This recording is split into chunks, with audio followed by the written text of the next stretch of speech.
Hola, muy buenos días. Muchas gracias por estar acá presente.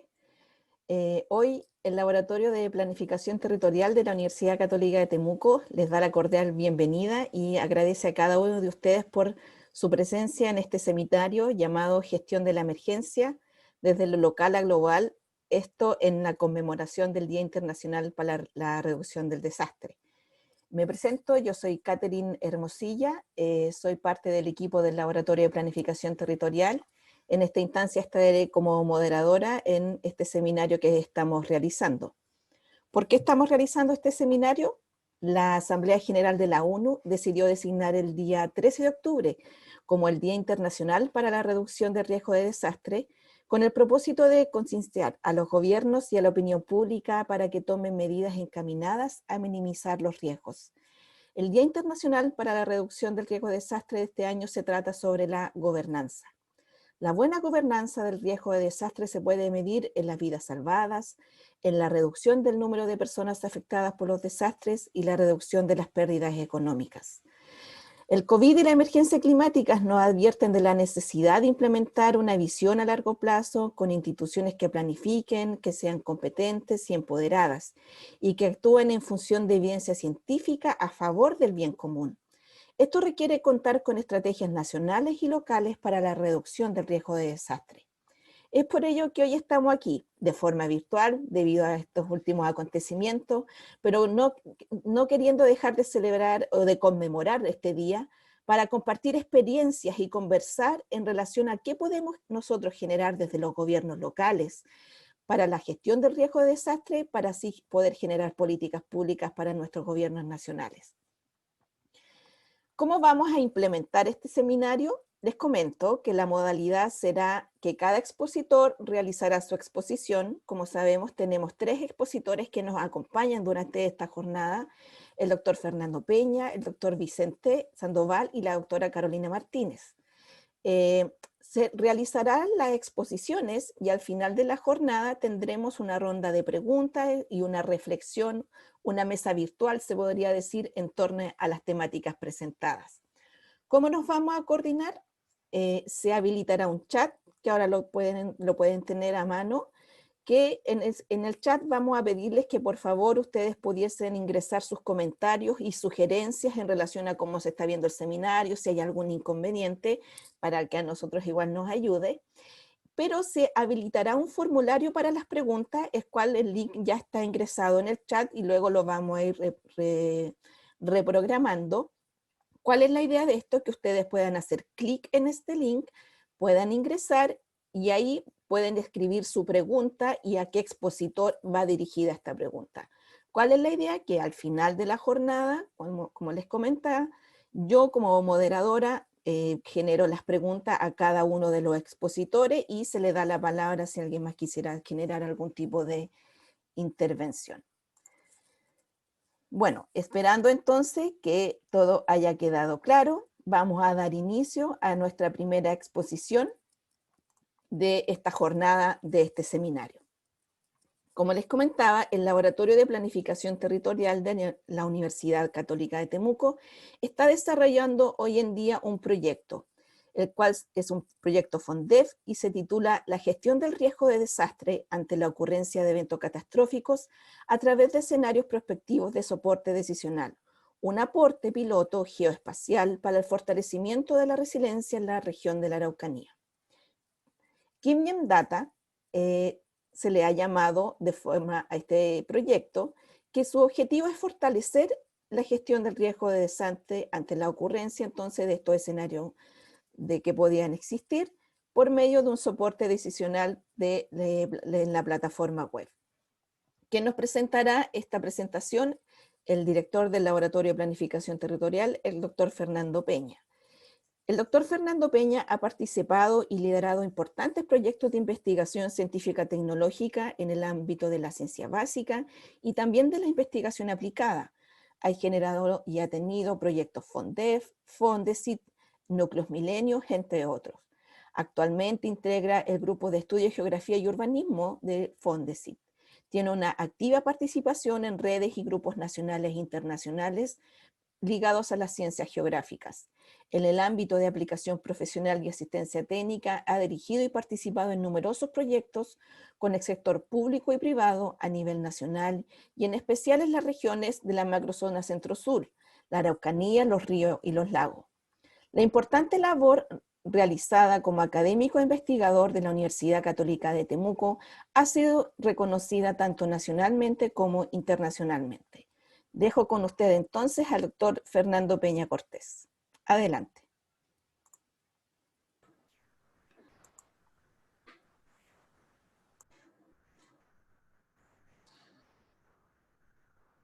Muy buenos días a todos y todas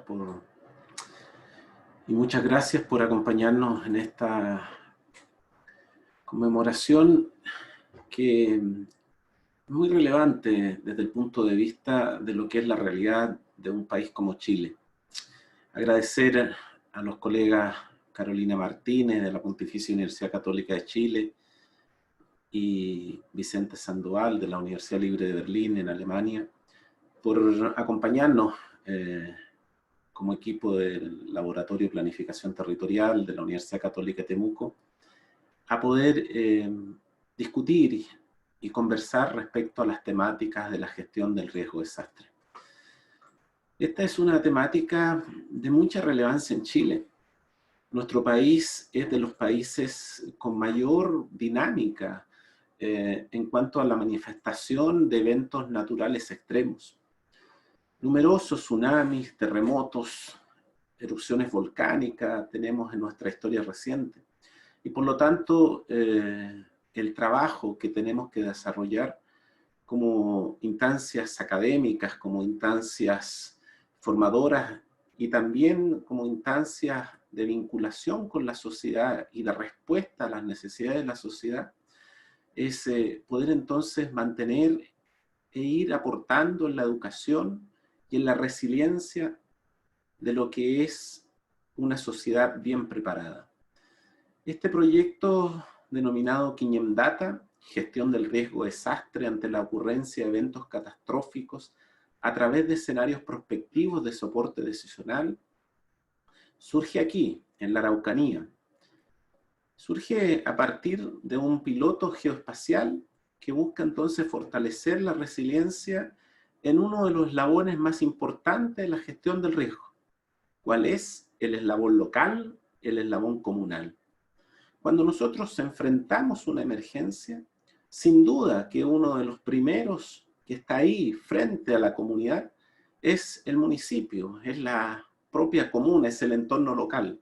Y este proyecto ha surgido desde ese contexto. ¿Cómo dentro de lo que es la gestión del riesgo desastre podemos incorporar elementos que posibiliten una mejor preparación, una mejor respuesta y una mejor gestión ante la ocurrencia de eventos catastróficos? Este es un proyecto que como objetivo general tiene fortalecer lo que es la gestión del riesgo desastre ante la ocurrencia de eventos catastróficos a través de escenarios prospectivos de soporte decisional TIC en la región de la Araucanía.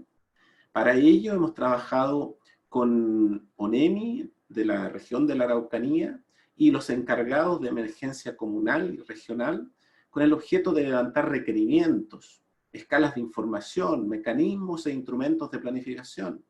También generar una base de datos con información estandarizada y una serie de escenarios prospectivos resilientes ante la ocurrencia de estos eventos que nos permitan entonces levantar un prototipo incremental para poder enfrentar de mejor manera la gestión de estos eventos. Hemos ido desarrollando una serie de hitos y elementos que luego el colega Marco Carrasco le va a mostrar la operatividad de la plataforma. Pero uno de los principales elementos es distinguir, bueno, cuáles son los factores críticos en la gestión del riesgo desastre en la región de la Araucanía. Eso nos obligó a ir a los municipios, a las comunas y trabajar entonces con el Consejo de Emergencia Comunal y con los encargados de emergencia, de forma tal de abordar la dimensión y gestión de la respuesta, los elementos de comunicación e información y poder identificar cuáles elementos son de alcance directo, cuáles son de alcance indirecto, y cuáles, en función de lo que es la generación de esta iniciativa, puede estar fuera de su alcance. Fíjense ustedes que aquí hay un aspecto muy interesante desde el punto de vista de identificar cada uno de los elementos que los encargados de emergencia comunal reconocen como déficit o como elementos que son relevantes para la gestión propiamente tal. Un segundo aspecto fue levantar un diseño conceptual para el desarrollo del prototipo de la gestión de la emergencia, que aborde la gestión del riesgo en su conjunto, desde el punto de vista de reconocer aquellos actores que son importantes, aquellos elementos de la gestión del riesgo, en cuanto a ciclo y planes, en cuanto a elementos de aprendizaje y en cuanto a elementos desde el punto de vista de generar escenarios para la gestión de estos riesgos. ¿Por qué identificar estos escenarios? Porque es relevante poder, en el momento de ocurrida la emergencia, conocer el alcance que puede tener una determinada manifestación en cuanto a población afectada, tipo de la población afectada, densidad de la población afectada, como también de la infraestructura crítica, tipo de la infraestructura crítica, densidad de la infraestructura crítica. Entonces esto nos llevó, ¿cierto?, a poder generar un diseño conceptual que nos permitiera identificar aquellos elementos que son, desde el punto de vista elementos centrales en cuanto a los requerimientos, los procesos, los datos y los eventos, que nos permitieran entonces generar un prototipo para que sea utilizado por los equipos municipales en el manejo de la emergencia, ¿cierto? Y también por ONEMI de región de la Araucanía. Esto nos ha llevado entonces a generar una serie de elementos de información cartográfica. En esta imagen también se hizo un levantamiento, por ejemplo, de la infraestructura crítica, trabajo de detalle en que levantamos la infraestructura crítica y un aspecto muy importante, poder identificar infraestructura crítica de contexto, es decir, infraestructura crítica que para el entorno local constituye un elemento de relevancia dentro del conjunto. Muchas veces la infraestructura crítica se denomina en términos generales, pero en nuestra realidad, por ejemplo, una balsa, que en un entorno antropizado o metropolitano, ¿cierto?, no tendría mayor nivel de importancia. Bueno, en este sector sí la tiene, y por eso que es muy relevante identificar los elementos de infraestructura crítica. Entonces, junto con la identificación de los factores críticos de decisión, de los elementos relevantes, se ha incorporado la infraestructura crítica dentro de las dos comunas piloto que hemos trabajado, Tolten, ¿cierto?, y Melipeuco. Se ha identificado la cartografía, los elementos, ¿cierto?, de relevancia que nos permiten identificar los riesgos asociados a cada territorio. Esto nos ha llevado entonces a identificar escenarios prospectivos desde el punto de riesgo que nos permita generar áreas de afectación, pero también nivel de afectación. Y en esto ha sido muy importante el trabajo de poder definir, ¿cierto?, los niveles de influencia, el alcance y la tipología de la infraestructura crítica asociada para identificar entonces cuáles son los escenarios de afectación ante la ocurrencia de un evento natural extremo. Y esto, entonces, tenemos escenarios de afectación mínima, escenarios de afectación media y escenarios de afectación máxima. De forma tal de que en el minuto de ocurrida la emergencia, decir, mira, se manifestó el escenario de afectación mínima. Y eso inmediatamente tiene entonces todo un correlato en cuanto a cantidad de población, a cantidad de infraestructura y a cantidad o impacto de la magnitud del evento natural que se está generando. Eso entonces genera inmediatamente una capacidad de información y de análisis de forma tal de favorecer los tiempos de respuesta en cuanto a la gestión del riesgo desastre. En esta imagen ustedes visualizan cada uno del trabajo que se ha desarrollado, la cartografía identifica las áreas de afectación y luego la tipología, ¿cierto?, de la infraestructura crítica asociada en cada uno de los elementos. Aspecto que ha sido valorado, ¿cierto?, con los propios integrantes de los consejos de emergencia comunal. Hemos levantado además dos aplicaciones que están en pleno desarrollo de forma de favorecer el ingreso de la información a nivel comunal. Esto va a permitir entonces tener un ingreso de información desde las comunas a un sistema central y con ello entonces ir dejando registro histórico de la información en cada una de las comunas de la región de la Araucanía. Luego también poder identificar los datos y los usuarios desde el punto de vista de que la información que se ingresa, ¿cierto? En cuanto, por ejemplo, el índice de factores subyacentes a nivel regional, o desde el punto de vista de la información que está contenida en los planes de emergencia, puede ser recogida en esta plataforma. Uno de los elementos importantes que va a mostrar el colega ahora, Marco Carrasco, precisamente son cada uno de los elementos que van ingresando en un plan de emergencia. ¿Por qué poner el acento en los planes de emergencia comunal?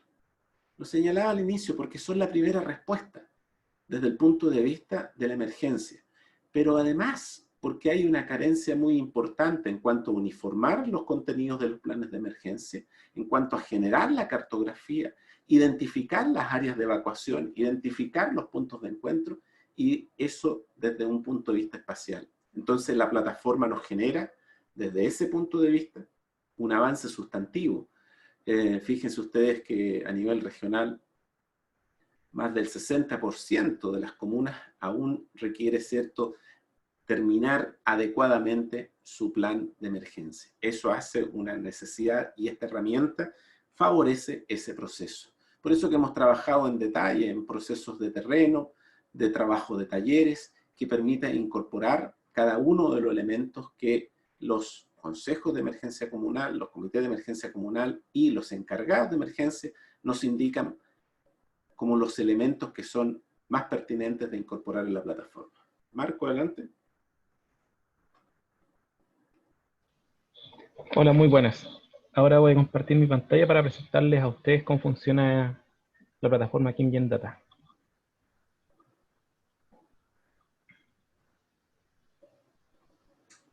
Ahí sí me pueden confirmar que se está viendo. Sí, te vemos bien. Ya. Primero que nada, nosotros tenemos que acceder al link, que como ya se ve aquí arriba en kimgendata.kimgen.cl, que es un subdominio de la plataforma anterior, el proyecto anterior Fondev que había desarrollado el equipo. Para esto debe ingresar sus nombres de usuario correspondientes a cada uno, que en nuestro caso tenemos dos tipos de usuarios, el usuario encargado municipal y el usuario ONEMI. Primero vamos a empezar con el usuario básico, o por default que le podríamos decir, que es el usuario de Tolten, ¿ya? Uno ingresa sus credenciales y luego puede ingresar a la plataforma. Bueno, dentro de esta sección podemos encontrar aquí distintas interfaces para el usuario. Primero que nada tenemos la sección de la parte de arriba, en la cual se encuentra la información del usuario, la barra lateral izquierda, en la cual se muestran las secciones, como ya decía el profesor, de la gestión de la emergencia, y la pantalla principal, que es la que se va actualizando con información respectiva a cada sección, ¿ya? En la parte superior aparece el menú que muestra la comuna y tu información respectiva de perfil, como se ve aquí. Este es el usuario Tolten con su respectivo configuración de usuario, ¿ya? Y su sección de notificaciones que le llegan al usuario en específico. Al centro de la pantalla se puede encontrar el material de video creado por el equipo, donde se van subiendo videos informativos del uso de la plataforma, ¿ya? Al centro de la pantalla también encuentras tu índice factor subyacente por comuna, el tiempo que se encuentra en cada comuna, links asociados o de relevancia para el usuario encargado municipal, y la sección de los avances de cada uno de los planes, ¿ya? Con sus porcentajes respectivos. Los planes están divididos por plan para la reducción de riesgo de desastre, plan de emergencia, plan comunal específico por variable y el plan de contingencia. Bueno, luego de esto accedemos a la sección de preparación. En esta sección se encuentran las notificaciones creadas por el usuario ONEMI, tales como alertas o simulacros que se ven en esta parte de aquí. Bajo esta se encuentran los objetivos y acciones. Esta tabla muestra las acciones planificadas dentro del plan para la reducción de riesgo de desastre. Y en la parte inferior se encuentra el porcentaje de cada uno de los ejes que son definidos en el plan para la reducción de riesgo de desastre. Bueno, para centrarnos más en esto, vamos a hablar principalmente de la sección del plan para la reducción de riesgo de desastre, dentro de su edición, ya que es la que contempla más acciones dentro de la misma plataforma. Como podemos ver aquí tenemos 3 botones. Primero que nada, el botón de ver, donde podemos ver los planes que nosotros mismos hemos creado con anterioridad. ¿Ya? Al hacer clic en cada uno de estos, puede ir viendo el avance que tiene, o los datos que fueron rellenados en cada uno de estos planes. El botón editar, que nos lleva a una nueva ventana donde se puede editar el plan que está actualmente activo. Y el botón de actualizar, que es para actualizar el plan que ya se encuentra activo a un nuevo plan completamente nuevo. ¿Ya? Al hacer clic en editar, podemos abrir el menú y vamos a encontrar distintos formularios con los planes específicos por cada uno de las secciones, ¿ya? Por ejemplo, aquí tenemos la parte de identificación o introducción del usuario, donde el usuario tiene que llenar la guía para la formulación del plan, agregar sus objetivos específicos, objetivos general y los principios rectores, por ejemplo. Cada uno de estos, o la mayoría de estos campos, tienen una sugerencia de llenado que viene por defecto al crear el plan o al actualizarlo. Y cada uno tiene una sección de ayuda donde uno puede ver qué es lo que debe contener el plan, cómo se formula y la extensión o la cantidad de palabras o el largo que tiene que tener su plan o su sección. ¿Ya? Así con cada una de las secciones que estamos derivando desde los planes respectivos de cada encargado, donde ellos deben ir completando estos planes con las opciones que les damos aquí mediante la edición de texto HTML para poder colocarle fuentes y acciones a los textos, como se ve aquí, colocarle negrita, hacer la cursiva, funciones básicas de los sistemas de edición HTML. Luego tenemos la descripción de los riesgos, donde cada uno puede ir adjuntando, seleccionar el riesgo en específico que quiere, e ir adjuntando su estudio. Las estrategias de desarrollo, la implementación de estos mismos. Aquí uno puede ir agregando nuevas secciones o nuevas tablas también a la plataforma, ¿ya? Para ir rellenando con información. Esto mismo se va guardando de forma local y luego se puede actualizar con el botón guardar que tenemos en la parte superior. Luego tenemos la acción de los ejes prioritarios, que son los 5 principales definidos por ONEMI, en la cual cada uno de nosotros podemos ir agregando acciones, ¿ya? Ir agregando aquí nuevos objetivos a la sección de cada uno de los ejes. También podemos editarlos y eliminarlos. Luego tenemos las acciones estratégicas, ¿ya? Donde podemos ir agregando y editando las mismas acciones estratégicas de lo ya definido. El seguimiento de los planes de evaluación. ¿Ya? Los anexos, que son datos complementarios, como por ejemplo las palabras claves de los glosarios. Y documentos complementarios entregados en cada uno de los planes para que sean rellenados de forma más sencilla por el usuario. Luego de esto tenemos la sección de emergencia, la cual está definida en 3 submenús. Primero que nada tenemos el menú de escenarios. Este menú muestra el mapa de eventos, definición de evento, infraestructura crítica y la posibilidad de ver la infraestructura dañada y personas afectadas. A su lado derecho existe una ventana donde se puede definir el evento y el tipo de amenaza, el tipo de escenario. ¿Ya? Por ejemplo, aquí tenemos inundación dentro de la misma comuna de Tolten. Todo esto está referido a la comuna de Tolten. Y el tipo de escenario que queremos ver, alto, medio o bajo. ¿Ya? Al hacer clic en ver, podemos ver el escenario definido por el equipo cartográfico, donde podemos ver las expectativas que se pueden ver en estos detalles. ¿Ya? Dentro de esto tenemos los gráficos de incertidumbre, ya que estos gráficos están todos basados en la proporcionalidad en cuanto a lo que llega a la zona afectada y el marco de las entidades censales o manzanas censales, ¿ya? Como se ve aquí, cubre una cierta porción en la parte afectada, la parte del escenario, a la parte que está escrita por las entidades censales. Eso nos da el índice de incertidumbre que tiene cada área. Este se va ajustando dependiendo del zoom que uno vaya realizando, ¿ya? También podemos ver la superficie que abarca cada una de del nivel de afectación definido, alto, medio o bajo, ¿ya? En este gráfico que está acá abajo. Más abajo podemos ver el tipo de infraestructura crítica que fue afectada en estos casos, ¿ya? Por ejemplo, los puentes que están aquí definidos en color azul, ¿ya? Como ven aquí, podemos ver los puentes y las distintas infraestructuras críticas asociadas. El tipo de género de las personas afectadas, si hombre o mujer, las zonas etarias de las personas afectadas y el tipo de infraestructura que fue afectada por la amenaza. Luego de esto tenemos la sección alfa. En la sección alfa se generan los informes alfa enviados por los encargados municipales o el encargado respectivo, donde tiene que llenar con la información específica para ser enviada luego al usuario NEMI. ¿Ya? Aquí tendría que ir llenando cada uno de estos datos de este formulario y luego enviarlo directamente para que le llegue al usuario NEMI. Luego de esto está la sección de pizarra, donde se genera, donde una vez ocurrida la emergencia, esta tiene que generar un seguimiento, para lo cual se genera una pizarra en línea, donde se registran todas las actividades y acciones a realizar en la sección de emergencia.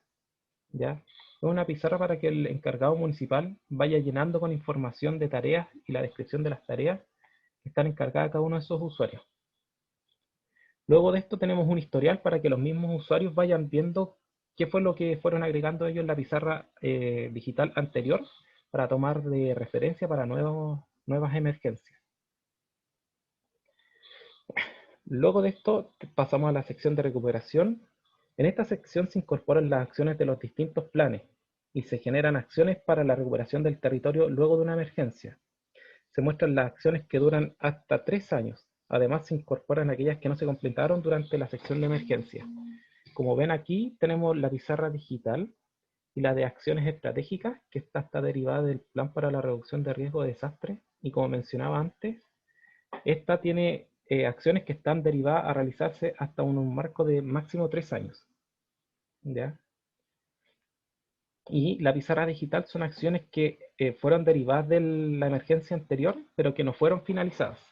Como ven aquí el estado del proceso todavía sigue en proceso, ya que pueden no haber, después de finalizar la emergencia, haberse completado. Luego de esto tenemos la sección de mitigación.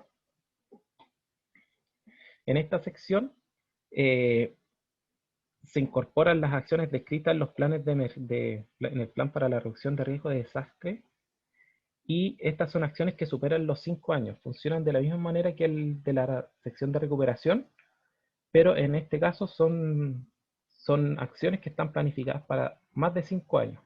¿Ya? Luego de esto pasamos a la sección de documentos. En los documentos se generan archivos PDF en los cuales se pueden descargar por el usuario y que están relacionados con el uso de la plataforma o con sistemas de la plataforma. En la sección de cartografía se ve la cartografía creada por el equipo de trabajo, en donde uno puede previsualizar los mapas y las cartografías de las distintas comunas, ¿ya?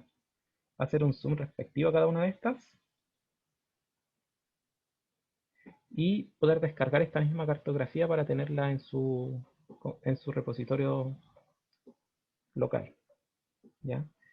Luego de esto salimos y nos acercamos a la sección de ONEMI. Para eso ingresamos el usuario de ONEMI que tenemos predefinido.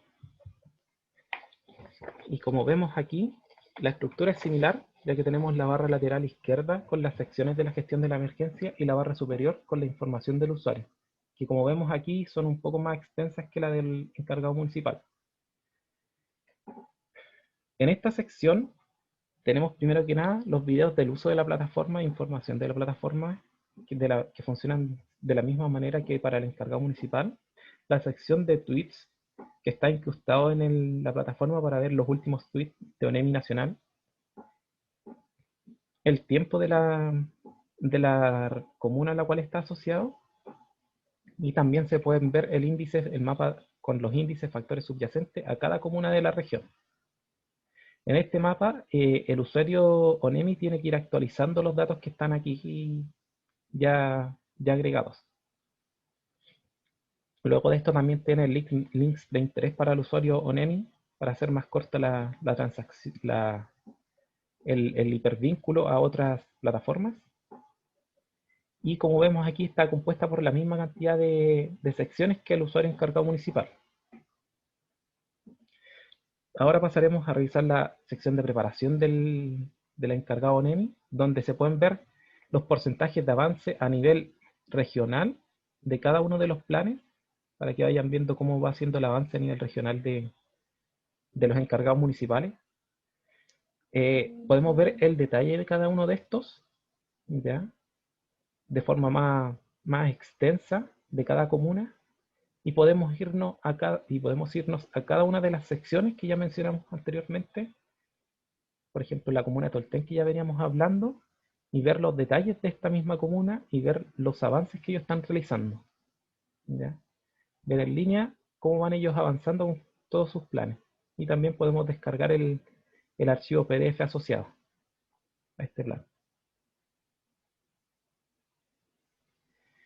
Luego de esto podemos volver atrás, y tenemos la sección de índice de factores subyacentes. Los índices de factores subyacentes abrirán una ventana emergente en donde se pueden ir ajustando los índices de factores subyacentes a cada comuna, ¿ya? Y tenemos la sección para poder subir planes. Aquí como ven ya se actualizó. Podemos subir planes de emergencia regional o los planes de invierno, abriendo esta pestaña emergente y rellenando el formulario respectivo.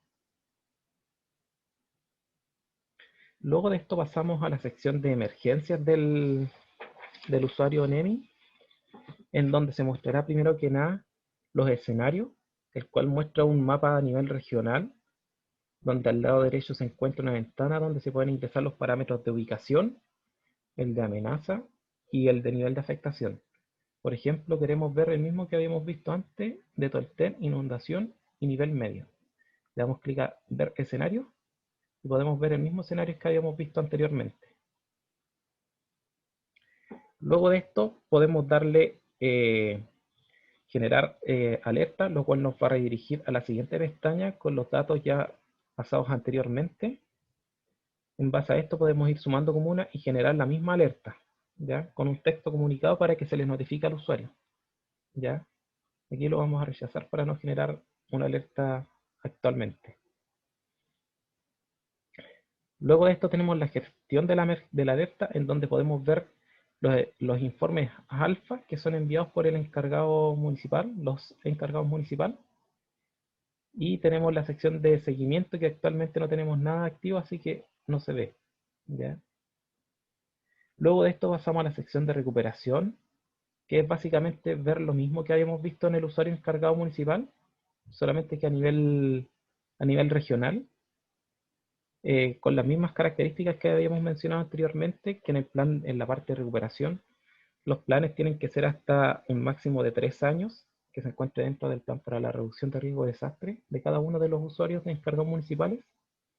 Y en la sección de mitigación, que tienen que ser acciones planificadas para más de 5 años.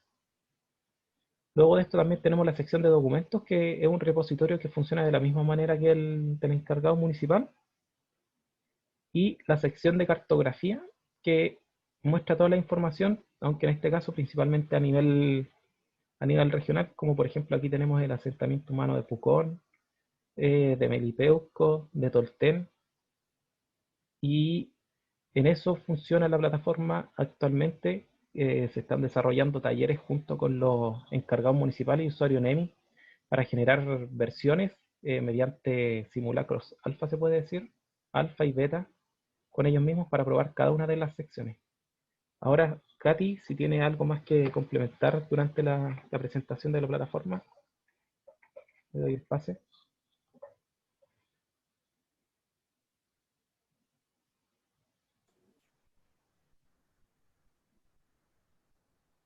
Muteada, Katy.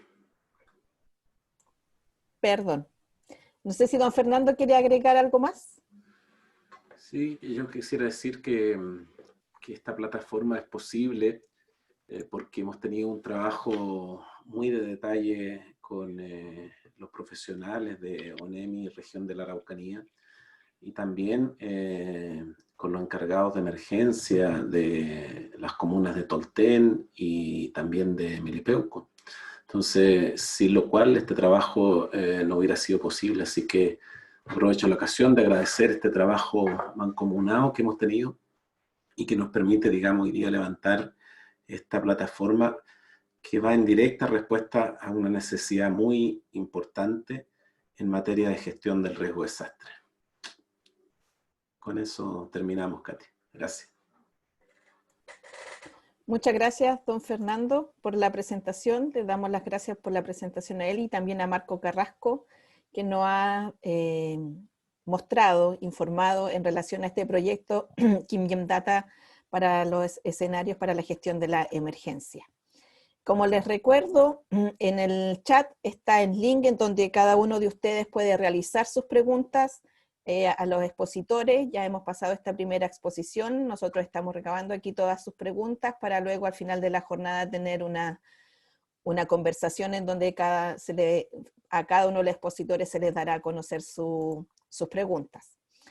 Continuando con nuestro seminario para la gestión en relación a la conmemoración de la gestión de riesgos de desastre, vamos a dejar con ustedes al doctor Vicente Sandoval, que nos presentará la ponencia titulada Los estudios latinoamericanos en reducción del riesgo de desastre en el contexto de la pandemia del COVID-19. Contarles que el doctor Vicente Sandoval es un investigador asociado postdoctoral de la Unidad de Estudios de Desastres de la Universidad Libre Berlín, Alemania, e investigador postdoctoral del proyecto Gobernanza de la Producción y Captación de Conocimiento y Tecnologías Geocientíficas para la Gestión de Riesgos de Desastre en Indonesia y en Chile. Su experiencia es principalmente como investigador de los procesos de desarrollo urbano y desarrollo cooperación internacional, con foco en la gobernanza urbana del riesgo de desastre, en informalidad urbana y riesgos en Latinoamérica. Ha trabajado además como investigador y consultor internacional para proyectos de la Comisión Europea, principalmente. Desde el año 2019 colabora como editor de la revista de estudios latinoamericanos sobre la reducción del riesgo de desastre, REDER, y desde el año 2020 es parte del grupo de trabajo de expertos para desarrollar el marco global para la evaluación del riesgo de la Oficina de las Naciones para la Reducción del Riesgo de Desastres. Dejo con ustedes entonces al doctor Vicente Sandoval. Adelante, Vicente. ¿Me escuchan ahora? Muchas gracias, Catherine. Gracias. Voy a pasar a compartir la pantalla. Espero que se vea bien. Si alguien me puede confirmar que se ve. Se ve bien, Vicente. Okay. Bueno, primero que todo, buenos días. Muchas gracias por la presentación y también me gustaría agradecer al profesor Fernando Peña y al equipo del LPT por la invitación. Felicitarlos también por el trabajo que están realizando con la plataforma. También saludar a la audiencia, si hay también autoridades universitarias de la Católica, contarles un pequeño detalle que me parece importante, y es que yo soy, la Universidad Católica de Temuco es mi alma mater, y también tengo el nombre de un profesor que lleva muchísimos años trabajando allí, se llama Vicente Sandoval, naturalmente es mi padre, y lo que quiero decir con esto es que me siento en familia presentando ahora en la Universidad Católica de Temuco y con ustedes. Entonces, voy a continuar con la siguiente diapositiva. Básicamente hoy día voy a hablar de tres cosas. El primero es sobre los estudios de reducción de riesgo de desastre y gestión de riesgo de desastres en la región. Les voy a contar en una segunda parte sobre mi experiencia y entregaré algunos datos sobre la situación de los asentamientos informales y los riesgos asociados en la región. Y finalmente entregaré algunas reflexiones de la situación de la pandemia, de los estudios que surgieron a partir de unas conversaciones que tuvimos con académicos destacados que trabajan desde Inglaterra y desde Estados Unidos sobre lo que está pasando en la región. Entonces, bueno, a mí me gustaría hacer, pensando en que tenemos una audiencia amplia y un público general, alguna aclaración al respecto de la reducción de riesgo de desastre y la gestión de riesgo de desastre. La Oficina de Naciones Unidas, UNDRR por su sigla en inglés, concibe la reducción de riesgo de desastre como aquellos objetivos de anticipar y reducir el riesgo de desastre en general en términos de políticas públicas, en algo muy macro. Y a veces se ocupa de forma indistinta con la reducción de riesgo de desastre, la gestión de riesgo de desastre, o GRD, también le llamamos a veces, que se consideraría como la implementación de la reducción de riesgo de desastre. Y eso bueno, a lo largo de la presentación vamos a ver que esa diferencia también tiene una importancia. Por lo tanto, la reducción de riesgo de desastre es algo más general en términos de objetivos y de desarrollo a largo plazo, que se pueden dar a nivel local o a través también a nivel nacional o global, como el trabajo que realiza Naciones Unidas. Y la GRD es la práctica sistemática y concreta de la implementación de esos objetivos, que se traduce en acciones como desarrollo de planes de evacuación, gestión de amenazas, etc. Por lo tanto, los estudios sobre la reducción de riesgo de desastre y la gestión de riesgo de desastres se refiere a investigaciones teóricas o empíricas cuyo objetivo sea generar nuevos conocimientos o metodologías, así como también reflexiones que replanteen ese conocimiento existente, abordando para ello el ciclo completo de los desastres, sean estos inducidos por la acción humana o la naturaleza.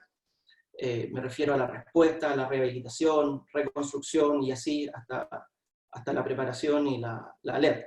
En la figura de la derecha de sus pantallas pueden ver un diagrama que enseña el ciclo de los desastres, tanto antes como después del impacto de un evento extremo. Y bueno, desde ahora en adelante me referiré a los estudios de desastres a todo tipo de estudio que abarque alguna área dentro de este ciclo.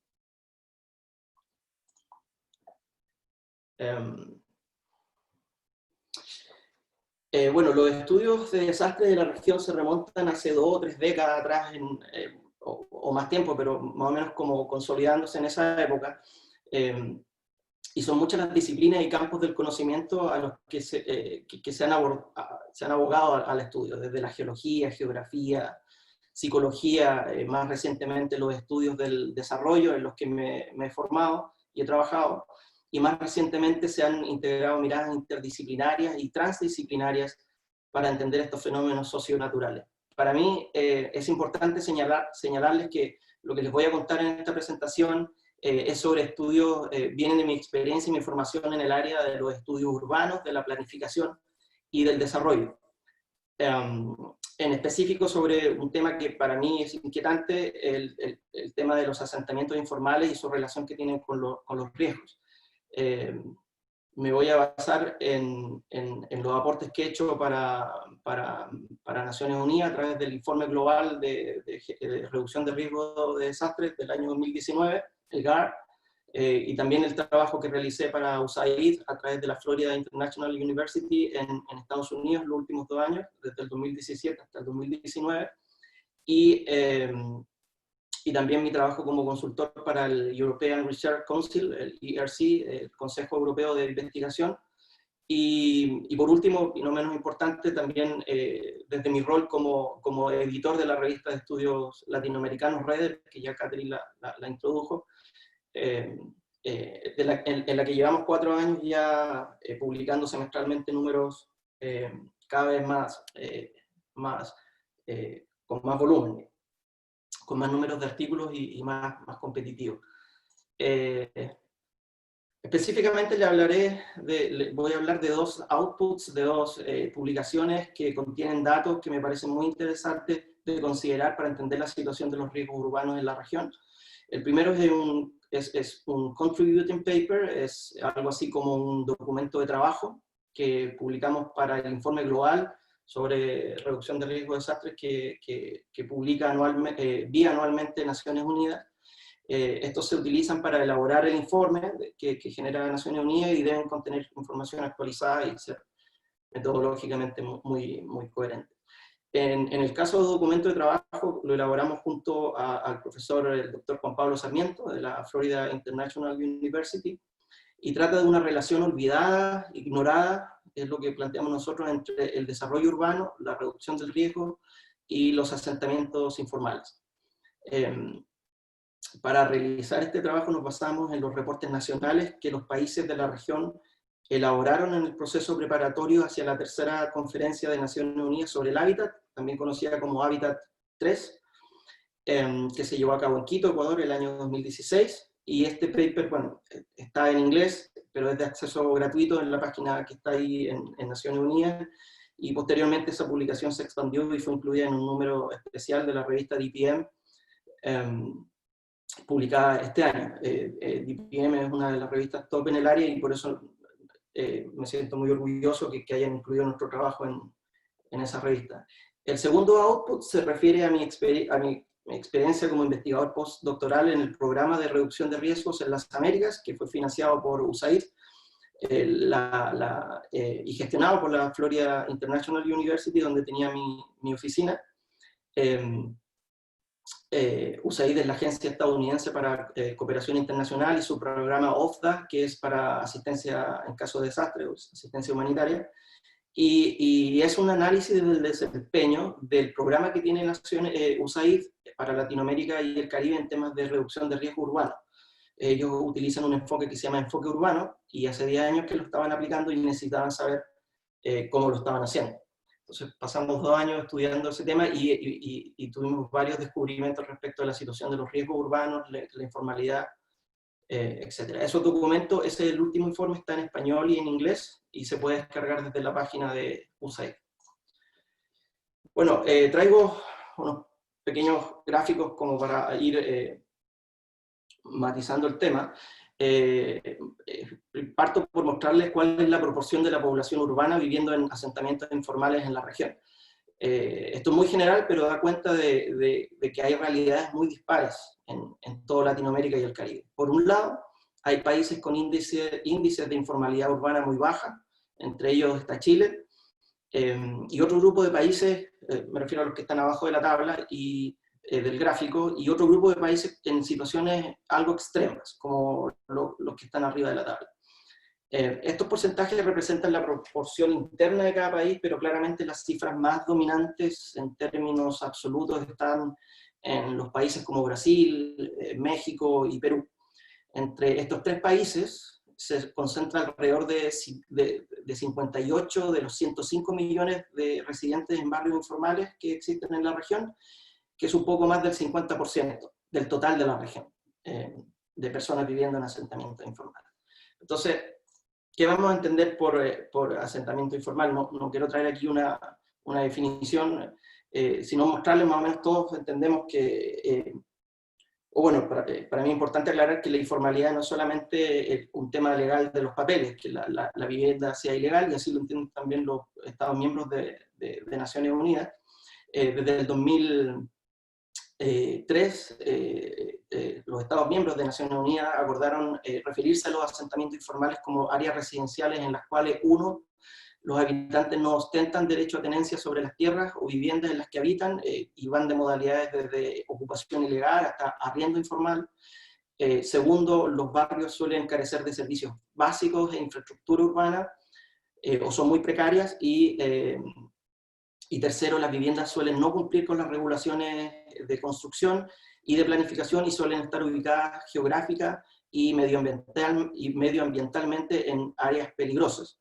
Eso último es lo más importante, porque básicamente cerca del 90% de los asentamientos informales que hemos visto en la región están ubicados en zonas que eventualmente tienen algún tipo de amenaza natural cercana, o en el terreno donde están. Los barrios informales representan una vulnerabilidad ante desastres multidimensional, que no solo se observa a través de la falta de acceso a servicios de infraestructura urbana, sino también a la falta de acceso a oportunidades. Existe una pobreza multidimensional muy fuerte, falta de redes de apoyo, etc. A modo de ejemplo, puse aquí 2 imágenes que tomamos en los trabajos de campo que realizamos en Medellín y en Port-de-Paix, en Haití, en donde claramente se ve una precariedad en los edificios, pero también en el medio ambiente construido, en lo que es la ciudad, en el caso del alcantarillado, y expuesto en el caso de Haití. Ese era un barrio de alrededor de 50.000 personas. Entonces,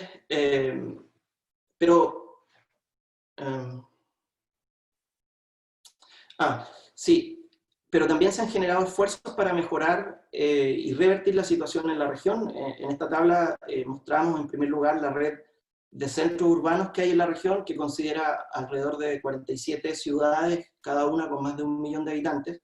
Y por otro también identificamos una serie de iniciativas públicas dirigidas a mejorar las condiciones de habitabilidad y de seguridad en estos barrios. En el caso de Chile, el ejemplo más emblemático es el programa Quiero mi barrio, y sin embargo, pese a los esfuerzos que son millonarios, solamente considerando los públicos, pero también podemos considerar los que hacen las ONGs, el sector privado y la cooperación internacional a través de USAID y GIZ, nosotros observamos que hay un preocupante estancamiento en el número absoluto de población viviendo en estas condiciones. Y este otro gráfico también generamos, que muestra el panorama global a nivel mundial de los asentamientos informales en las últimas 3 décadas. Se puede ver en la línea, por darles un ejemplo, la línea café, no sé si se alcanza a ver el mouse, pero pueden identificar ahí una línea café que hay, que se refiere a África subsahariana, que tiene un claro y agudo crecimiento en términos de números y millones de personas viviendo en estas condiciones. Y en el caso de América Latina y el Caribe, esta cifra se ha mantenido casi sin variación en los últimos 30 años. Desde los 90 hasta ahora prácticamente hemos estado por encima de los 100 millones de personas viviendo en estas condiciones.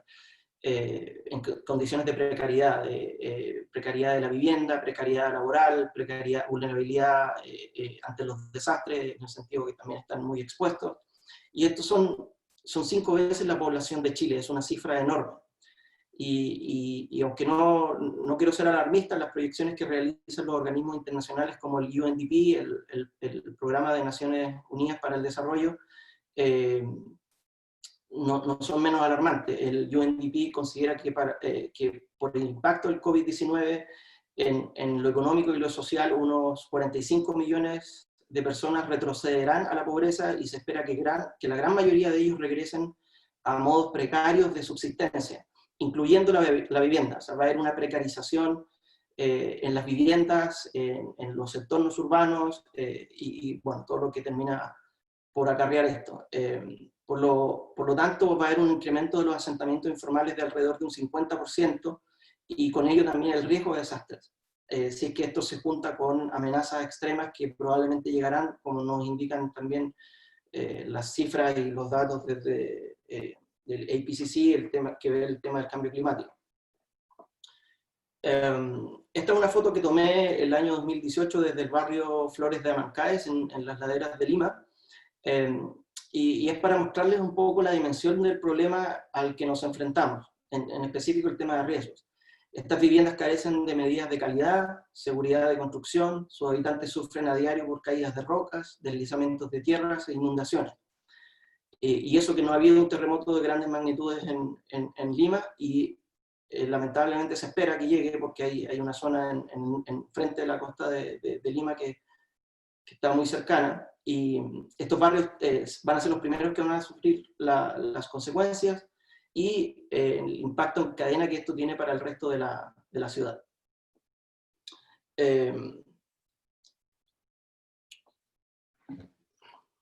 La próxima página. En estas otras imágenes también de trabajos de campo intento mostrarles que siguen habiendo esfuerzos, en realidad, y grandes esfuerzos por desarrollar estos barrios desde lo local, gobiernos locales y cooperación internacional y ONGs, el sector privado también muy presente, por mejorar las condiciones de seguridad, sobre todo porque es necesario desarrollar otras áreas.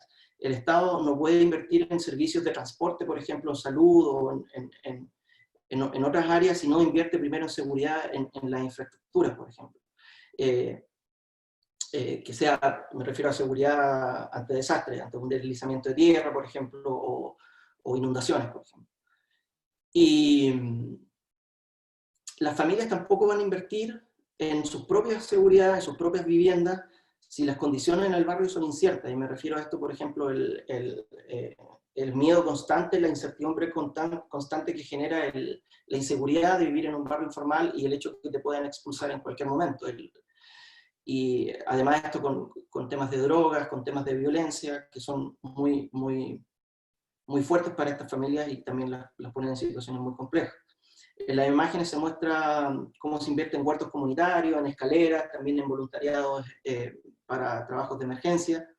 Pese a todo, y por el motivo del COVID, parece que estamos creando más riesgos o a una velocidad mayor que los esfuerzos que estamos haciendo para reducir, en particular con respecto a esto de los asentamientos informales. Y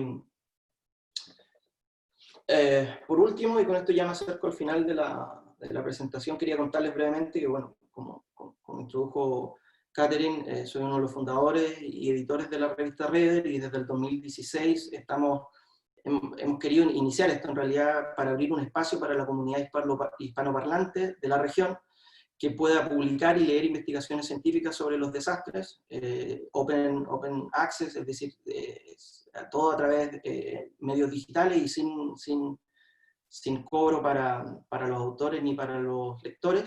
Y en ese marco logramos reunirnos con dos profesores destacados de la región, la profesora Adriana Allen de la University College London en el Reino Unido, y el profesor Juan Pablo Sarmiento de la Florida FIU, que también ya lo mencioné, y para reflexionar sobre temas que consideramos de suma importancia integrar en el análisis y aprendizaje, así también como en las respuestas actuales y futuras que se den al COVID en la región. Sea esto desde comunidades locales, las municipalidades, gobiernos regionales y nacionales, también para organismos que trabajan de forma bilateral o internacional. Y son estas reflexiones están publicadas en la nota editorial del último número de la revista. Aquí en el link que ven en pantalla pueden descargarla de forma gratuita, está en español, y se las menciono brevemente aquí. 5 cosas que nos preocupan. La primera es el subregistro de impactos de la crisis. Esto es algo que nosotros también denunciamos con otros autores chilenos, Gonzalo Basigalupe, Rafael González y Cristian Farías, que es de la Universidad Católica de Temuco, en nuestras notas en CIPER. Esta mirada hospitalocéntrica de la crisis nos está ayudando a ver la pandemia como un problema sistémico, sino solamente sanitario, en donde otras dimensiones como las que acabo de mostrar ahora, las urbanas, el tema del hacinamiento, la falta de acceso a agua para lavarse las manos, por ejemplo, en muchos lugares, son factores también muy determinantes y que están muy ocultos y que no siempre son considerados. Un segundo tema es diferenciar entre las medidas de protección similar y las medidas de protección igualitaria. Aquí puse unas imágenes en la derecha de la pantalla, que no son mías, pero son de amplio uso y que muestran las diferencias que hay entre el concepto de inequidad, igualdad, equidad y justicia. Nosotros necesitamos que las medidas de protección contra el virus de todo tipo no solamente sean equitativas, sino que además tienen que ser justas, pensando sobre todo en la situación de los asentamientos informales. Un tercer punto es prevenir la profundización de procesos de estigmatización. Con la experiencia en otras pandemias, nos dice que estigmatizar a ciertos grupos de la población, ya sea por su origen, por donde viven, o por su condición socioeconómica, empeorará o va a ser más difícil la contención del virus. Algunos evitarán realizarse test, otros van a evitar los controles, y esa es una situación que es muy negativa y que se ha observado en otras pandemias y que hay que tener mucho cuidado, sobre todo en el tema de las comunicaciones de riesgo. Un cuarto punto es la adopción de un enfoque de derechos humanos hacia el hábitat. Una vivienda no es solamente un techo y 4 paredes, es un elemento fundamental, un pilar sobre el cual se sostendrá una serie de otros elementos para el bienestar de las personas, que tienen que ver, por ejemplo, el poder acceder a un trabajo formal.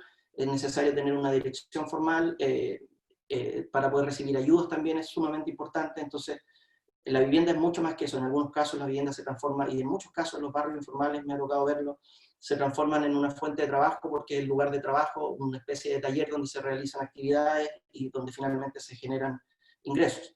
Y por último, este es el último punto, y con esto termino, hay una urgencia de actuar haciendo frente a los desafíos postergados del desarrollo en general, como dice la profesora Adriana Allen, abro comillas, para la mayoría de las mujeres y hombres, ancianas y ancianos, niñas y niños, que viven en asentamientos informales, el COVID-19 será solo una de las muchas amenazas para la salud que ellas y ellos se enfrentarán a lo largo de sus vidas. Cierro comillas. No debemos olvidar que antes de la llegada del COVID-19 a la región ya habían 105 millones de personas viviendo en condiciones precarias y muy difíciles en la región, y esa cifra además va a aumentar. Entonces, este es un momento decisivo para dar un paso concreto hacia las metas globales del desarrollo sostenible y poder pensar, siquiera soñar, que lo podamos conseguir de aquí al 2030 y no al revés. Así que eso es. Muchas gracias. Y está mi dato de contacto por si necesitan. Muchas gracias. Compartir. Muchas gracias, Vicente, por tu presentación, muy interesante, actualizándonos en relación a los últimos acontecimientos también. Gracias, Vicente. Gracias. Bueno, les vuelvo a recordar en relación en el chat para que puedan dejar sus preguntas para los expositores, dado que al final tendremos esta jornada de reflexión para que ustedes puedan ingresar sus preguntas para que cada uno de los expositores pueda darle respuesta. A continuación daremos un break de 5 minutos para que nos podamos levantar un ratito y luego volvemos, son las 11:05, a las 11:10 estaremos de vuelta para nuestra última presentación con la doctora Carolina Martínez y para nuestra jornada de preguntas. Así que los dejamos liberados 5 minutos y nos vemos a las 11:10. Vamos a presentar a la doctora Carolina Martínez, que nos presentará la ponencia titulada Nuevos riesgos en las costas de Chile y desafíos futuros. La doctora Carolina Martínez desarrolla investigación sobre la construcción social del riesgo y su relación con planificación territorial. Sus últimos artículos se han focalizado en las experiencias de los procesos de reconstrucción post-terremoto del 2010 en áreas como Dichato, Tubul y Yico, en los procesos de antropización en la costa y en la valoración de las áreas de riesgo en los instrumentos de planificación territorial. Este conocimiento ha sido integrado a propuestas de políticas públicas orientadas a la valoración de las áreas de riesgo desde la planificación territorial. Actualmente participa en la propuesta de ley de costas en Chile, impulsada por el Observatorio de la Costa, la cual dirige, donde se releva la necesidad de una nueva gobernanza costera desde el punto de vista de la adaptación al cambio climático y la planificación territorial, como se indica en su geolibro editado por ella y en sus 2 últimos artículos que ella ha publicado. A continuación, entonces, les dejo con la doctora Carolina Martínez. Adelante, Carolina. Muchas gracias, Katy. Bueno, un gusto participar con ustedes en esta actividad. Agradezco especialmente a la Universidad Católica, al Laboratorio de Planificación Territorial y especialmente a Fernando Peña por organizar esta instancia muy necesaria porque los riesgos en Chile no se reducen como quisiéramos, ¿no? Entonces, voy a hablarles aquí sobre las amenazas naturales recurrentes, los riesgos en general, pero en zonas costeras y considerando el cambio climático, hablar también de las nuevas amenazas que se están generando a raíz de este contexto, que no se nos viene tan auspicioso porque estos eventos extremos que hemos estado viendo en los últimos 6-7 años se están sumando entonces a las amenazas naturales recurrentes y están generando entonces bastante daño en la sociedad y en la infraestructura. Entonces, en Chile tenemos una bastante larga lista de amenazas naturales recurrentes derivados del contexto geográfico que tiene Chile, en un margen continental activo y por esta localización geográfica está expuesta entonces a amenazas recurrentes como terremotos de subducción y tsunami, que a su vez también nos gatillan otro grupo de amenazas que van concatenadas o ligadas. En los últimos años hemos estado viendo bastantes desastres, bastantes afectaciones sociales y económicas derivados de grandes terremotos, principalmente en la zona norte, y aún hemos cerrado hace poco tiempo la reconstrucción del terremoto del 27F de 2010 en el sur de Chile, y sobre eso también les voy a comentar algunas de las investigaciones que hemos realizado a través del monitoreo de los procesos de reconstrucción. Entonces tenemos en Chile terremotos y tsunamis recurrentes. No son terremotos pequeños, son terremotos de muy alta magnitud, y eso nos asegura esta concatenación de tsunami, procesos de remociones en masa y otras afectaciones que se derivan también de la naturaleza geomorfológica de la costa. Son recordadas también las inundaciones fluviales, acá en la figura, la gran inundación que sufrió el Gran Concepción en 2006 a raíz de un pic fluvial en la cuenca del río Biobío, y también en los aluviones del norte, principalmente Chañaral, desde 2015 a la fecha. Y también ciertas afectaciones que hemos tenido de actividad volcánica, que si bien la amenaza volcánica se encuentra vinculada a la cordillera de los Andes, también hemos visto que algunas de esas actividades se vinculan también con cambios geomorfológicos importantes en la costa, como es el caso de Chaitén. Entonces tenemos una condición de localización geográfica que nos hace sensible a grandes terremotos que terminan entonces generando un efecto multi-hazard. No es solamente el terremoto, sino que también el tsunami asociado, es la extensión lateral, las remociones en masa, el peligro sísmico en sí, que nos van generando entonces afectación en cuanto a pérdidas de vidas humanas y daños en infraestructura crítica. Pero también estos grandes eventos nos generan cambios geomorfológicos muy drásticos, considerando que los terremotos también cambian la realidad geográfica a través de hundimiento, subsidencia y alzamientos costeros, como así ha sido en el caso de 1960 y 2010. A la vez también tenemos un alto costo en pérdidas materiales que han ido significando un alto porcentaje del Producto Interno Bruto, y también proceso de reconstrucción bastante extenso, cuya afectación final, ¿cierto?, se traspasa a la sociedad.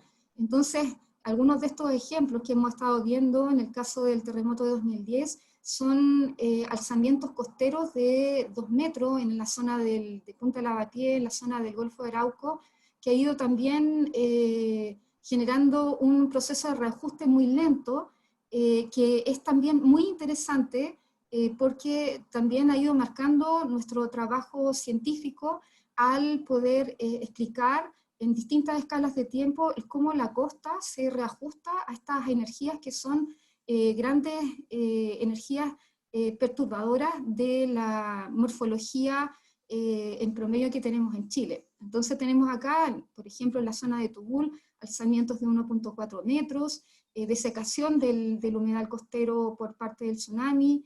Hemos ido investigando que estos procesos de reajuste llevan bastantes años para poder restaurar o recolonizar tanto la flora como la fauna, la macrofauna bentónica, que se vincula a esta manera en la cual la tectónica y los procesos litorales van generando una relación dialéctica para que se pueda mantener el ecosistema. A su vez también en Lebu, el alzamiento costero de 1.8 metros generó que se expusieran más litorales arenosos. En este caso la playa se ensanchó en cerca de 150 metros, y eso produjo también un cambio bastante relevante para localidades que tienen una connotación importante en actividades, por ejemplo, de turismo. A su vez también la costa chilena desde el punto de vista urbano se caracteriza por una alta antropización, principalmente por crecimiento urbano, y a la vez también una alta urbanización. Esa urbanización en la costa se realiza sobre ecosistemas de alta valoración natural y patrimonial, como campos dunares, como litorales arenosos, y también en humedales urbanos, o humedales en general, o periurbanos, que se rellenan para también dar cuenta de esta presión inmobiliaria o de este conjunto de fuerzas motrices que van también generando degradación de estos ecosistemas marino-costeros. A la vez también tenemos unas formas de ocupación caracterizadas por un crecimiento urbano disperso que va utilizando el eje costero para asimilar nuevos españos a los grandes conglomerados o a las áreas metropolitanas, y así entonces se ha ido creando una muy alta vulnerabilidad, principalmente alta exposición, que está generando hoy en día un problema en la toma de decisiones, principalmente pensando en un enfoque de planificación territorial. Hemos visto entonces que fuerzas motrices y presiones se desarrollan en la costa, generando también diversificación de asentamientos humanos. Por un lado tenemos presión inmobiliaria generando a través de segundas residencias una segregación y una elitización también del paisaje costero, que se ha puesto a su vez a disposición del modelo económico, y hoy en día este paisaje costero de sol y mar también se transa en el mercado como un recurso más económico que hoy en día está siendo muy difícil de frenar.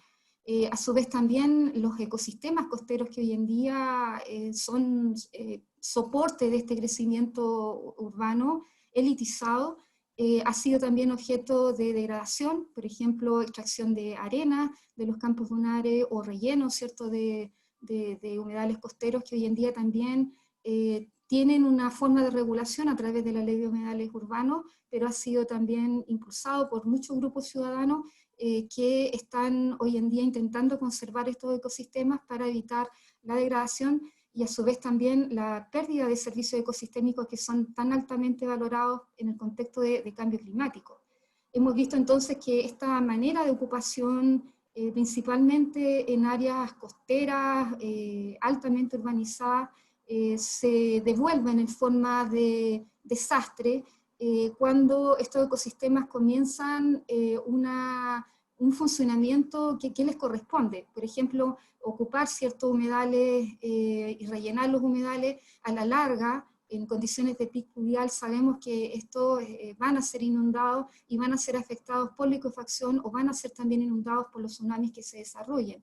Entonces, a su vez también estas formas de ocupación y las presiones que vemos en la costa ha ido también incrementando las formas de ocupación irregular. Esto ocurre no solamente en áreas rurales como se ve acá, sino que también en áreas urbanas, que están hoy en día forzadas a transformación en funciones urbanas, pero la ocupación irregular es también una realidad en áreas altamente urbanizadas, en nuestras áreas metropolitanas.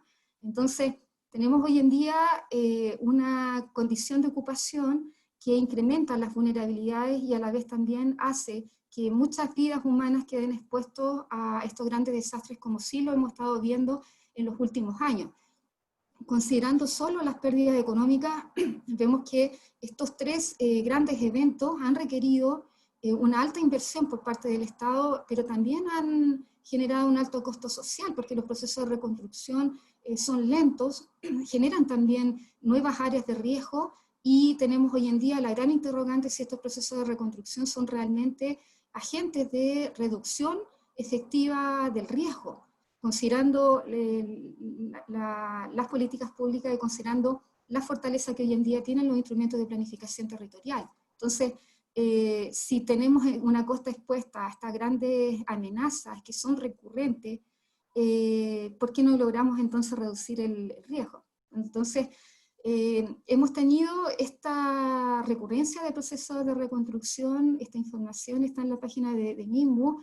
A estas amenazas recurrentes se integran también los incendios forestales, pero considerando solo los procesos de reconstrucción que se han ido desarrollando en la costa, de estos 13 principales, 10 ¿cierto? Son ejecutados en las zonas costeras. Entonces,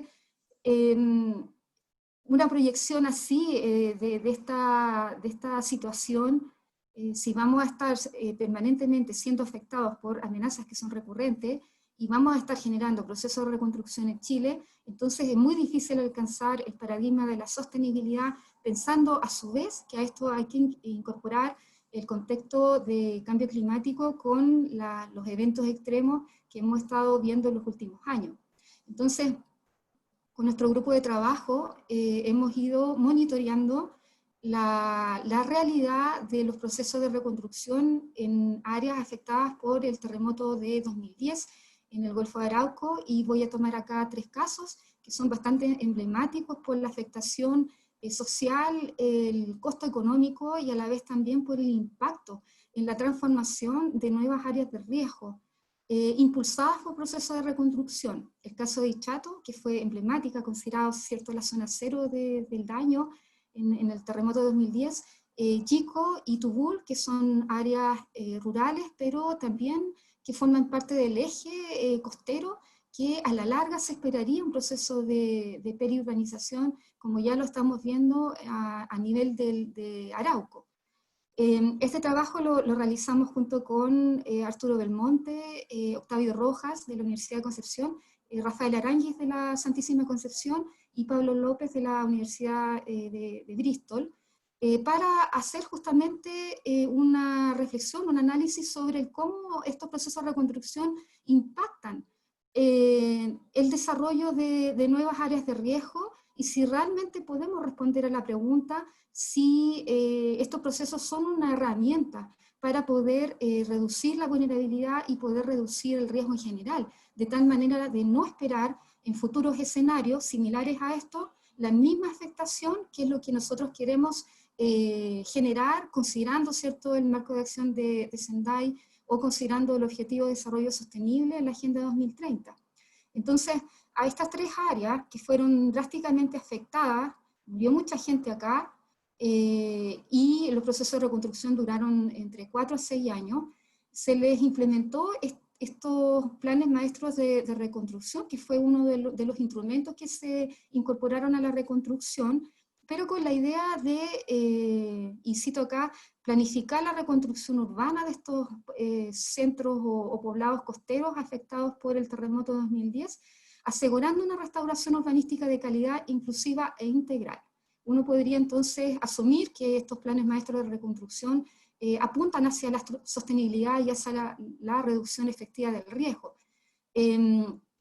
Hicimos entonces en cada uno de ellos escenarios, determinamos escenarios de extremos para saber si el escenario extremo de cada uno de ellos era el terremoto de 2010 u otros eventos extremos de periodos anteriores.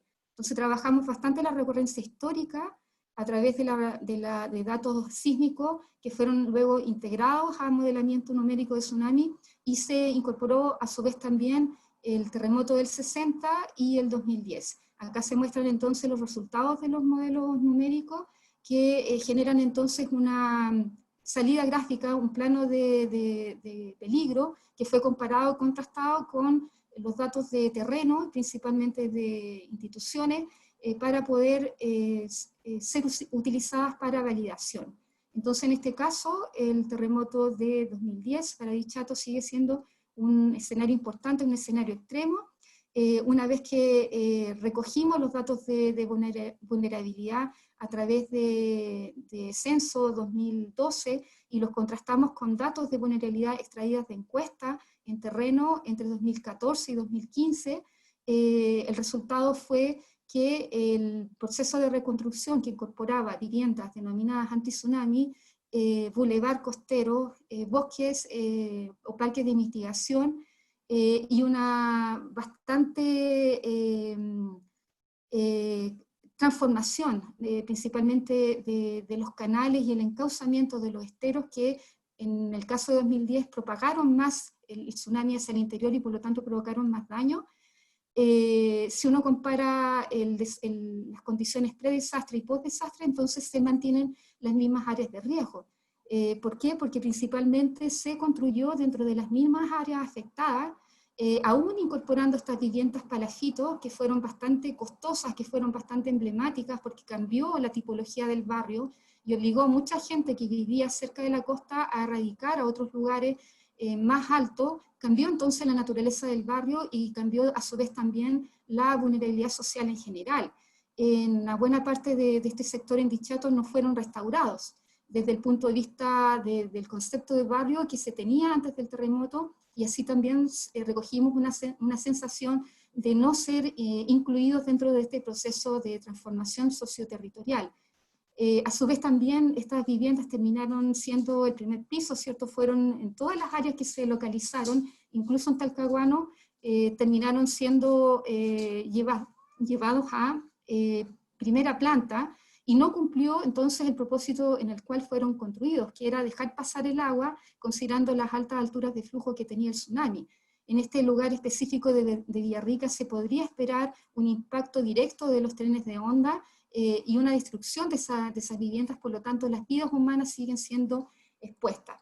En el caso de Yico, que presenta acá dos esteros importantes que sirven a la propagación del tsunami, se modeló también el tsunami de 1960 y 2010, y determinamos también que el terremoto de 2010 sigue siendo un escenario extremo, y que los esteros forman parte también de las medidas naturales de mitigación y pueden frenar entonces el impacto del tsunami.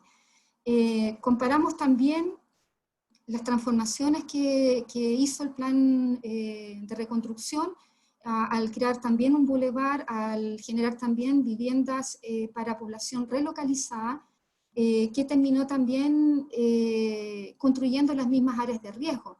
Si bien el riesgo pre y post terremoto tiene pocas diferencias en cuanto a la vulnerabilidad, el hecho de haber relocalizado población que no era del lugar, de alguna manera contaminó la vulnerabilidad organizacional, y eso también jugó en contra e incrementó también la vulnerabilidad global, y eso fue provocando entonces que el cambio no fuera tan positivo como nosotros esperábamos en esta localidad. Así también en Tubul, uno de los humedales costeros más importantes que tiene la región, porque confluyen dos cuencas costeras que generan uno de los humedales más extensos que tiene la región y el país. Se hicieron unos experimentos también con terremotos del norte de Chile, 1877, y un escenario bastante extremo como fue el terremoto de 1835, para compararlo con lo que pasó en el caso de 2010. Se hicieron comparaciones, y el escenario extremo que se determinó acá fue 1835 y 2010, que tienen afectaciones bastante similares, pero optamos acá por el terremoto de 2010, porque es el que genera la mayor propagación del tsunami sobre toda la planicie de playa, que está hoy en día también urbanizada como resultado del proceso de reconstrucción.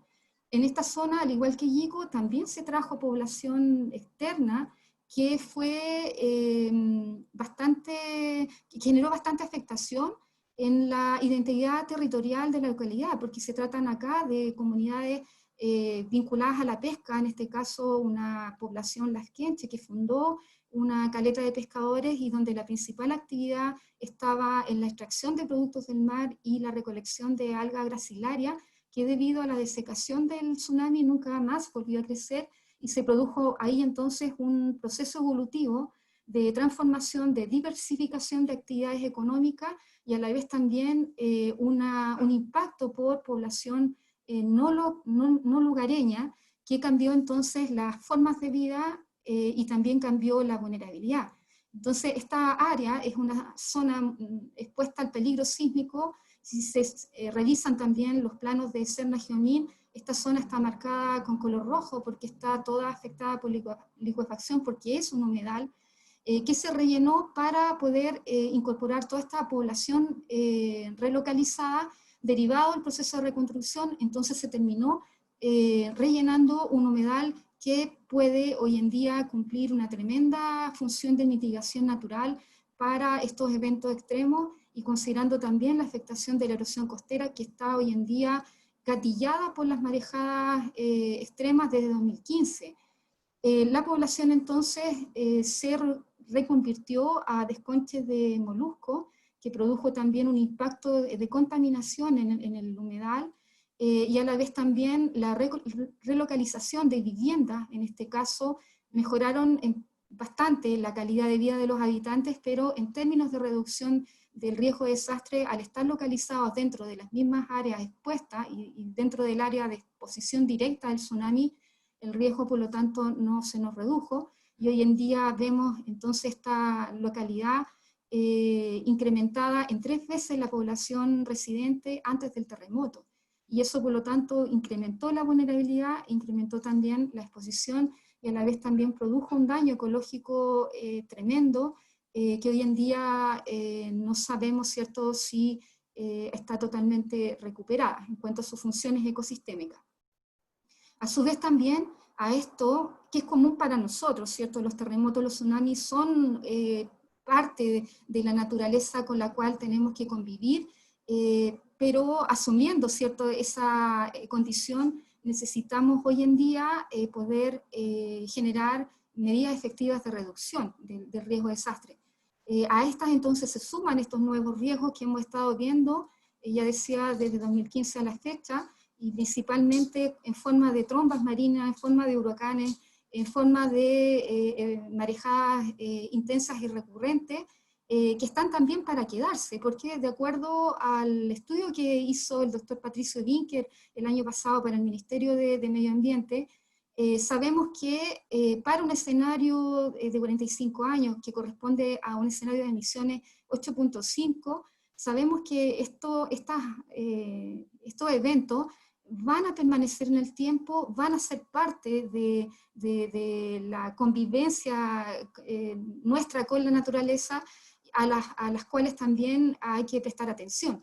Entonces, el estudio que se hizo para vulnerabilidad para playas estableció que el 80% de las playas en Chile están en un proceso de erosión alta, muy alta, es decir, están retrocediendo 1.5 metros por año para los últimos 30 años. Y la proyección en el tiempo, considerando este escenario de cambio climático de 45 años, se espera entonces que esa erosión se mantenga, porque a su vez también las marejadas van a ser una condición normal del oleaje extremo.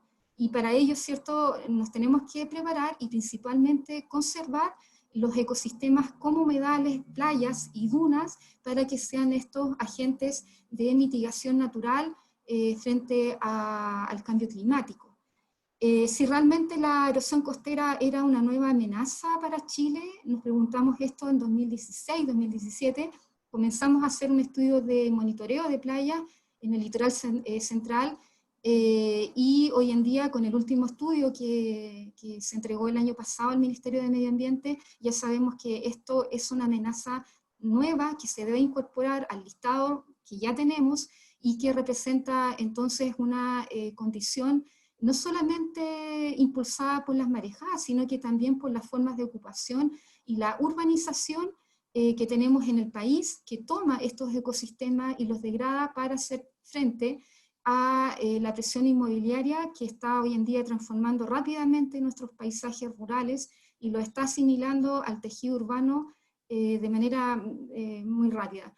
Algunas afectaciones que hemos estado viendo en el litoral central. Esto es común en Chile central porque la infraestructura costera está muy cerca de la playa, ha ido cada vez invadiendo más espacios que son de la playa, pero también ha estado ocurriendo en el norte y sur del país. El estudio de vulnerabilidad al cambio climático toma hasta la región de la Araucanía y ahí vemos que también estos litorales arenosos extensos, que son verdaderos reservorios para cambio climático, están hoy en día también afectados por una erosión bastante alta. Si nosotros conjugamos entonces estos nuevos eventos extremos con amenazas recurrentes, tenemos acá un mapa de multihazard que puede dar cuenta de que la costa deteriorada, por ejemplo, afectada con un aumento del nivel del mar, con erosión extrema y con un impacto recurrente de las marejadas, hace mucho más vulnerable la costa para recibir esta afectación. Y en el caso, por ejemplo, del tsunami, que muestra acá una carta SIPSU para un escenario de 1730 en Cartagena, produce entonces más afectación en la población y deberíamos esperar, por lo tanto, que de no tomar medidas de mitigación o de prevención, estas afectaciones van a seguir ocurriendo entonces en el país. Por ello, hemos ido impulsando el enfoque en esta propuesta de ley de costas que lleva el Observatorio de la Costa, el enfoque del derecho a la vida, es decir, la reducción del riesgo de desastre como pilar de la ley para que desde la sostenibilidad del desarrollo humano, para el desarrollo humano, se pueda incorporar también no solamente el derecho a vivir en un ambiente libre de contaminación, por ejemplo, considerando las áreas de sacrificio, que son también respuesta a estas desigualdades y vulnerabilidades que vemos en la costa, sino que también al resguardo de la vida humana para hacer frente a amenazas naturales que son una condición propia del país, pero que también hay que agregar entonces estos nuevos eventos que hoy en día necesitan una atención especial para que puedan estos espacios ser conservados para generaciones futuras. Entonces, este conjunto de 9 principios y enfoques están orientados a una propuesta de ley de costas fundamentado en el reconocimiento del territorio de carácter público que tiene la costa y que pueda llevarse a un modelo de gobernanza que promueva la sostenibilidad del bienestar humano, dentro de los cuales el derecho a la vida o la reducción del riesgo de desastre sea una componente esencial. Muchas gracias, Katy. Fernando. Muchas gracias, doctora Carolina, por su exposición.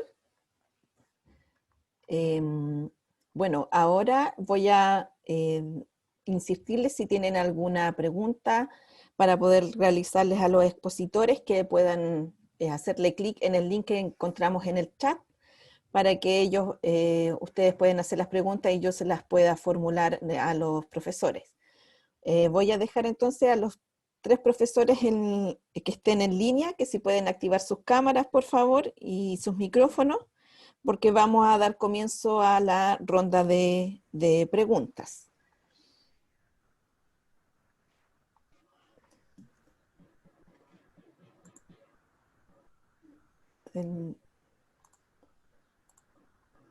Ahí los veo, ahora sí. Vamos a comenzar con la primera pregunta para el doctor Fernando Peña, que la plantea Etienne Araya. La primera dice, ante emergencia, en relación a la plataforma presentada, ante la emergencia, ¿el sistema avisa a la población afectada? La plataforma no avisa a la población afectada, porque para eso, digamos, ONEMI ha desarrollado una aplicación a nivel nacional en ese sentido. Entonces, lo que la plataforma busca es poder identificar, una vez que ocurre el evento, el área afectada y hacer en tiempo real una primera estimación del área afectada, la población afectada, la infraestructura crítica, cosa de favorecer los tiempos de respuesta y luego el ingreso de información que permita dar una mejor respuesta a la emergencia. Gracias. Hay una segunda pregunta también de Etienne en relación a lo mismo, que dice, ¿los datos geográficos en Chile están al nivel adecuado para el manejo del riesgo de desastres? Todavía esa es una brecha importante.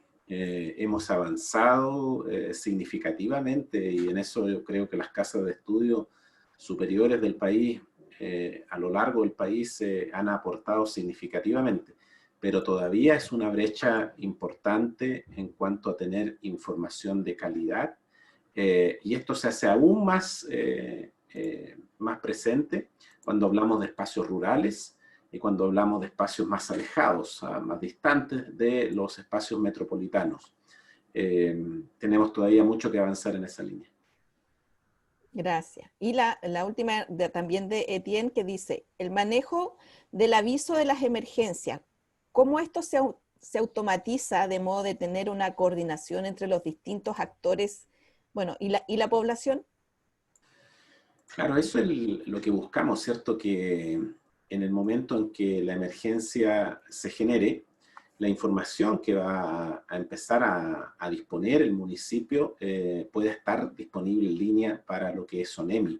Y de esa forma, entonces, tener un solo canal y un solo mecanismo que permita, entonces, no solo ingresar información y que ONEMI de la Araucanía, de la región, la vea en el momento, sino que además ir favoreciendo procesos de registro que permitan hacer análisis posteriores.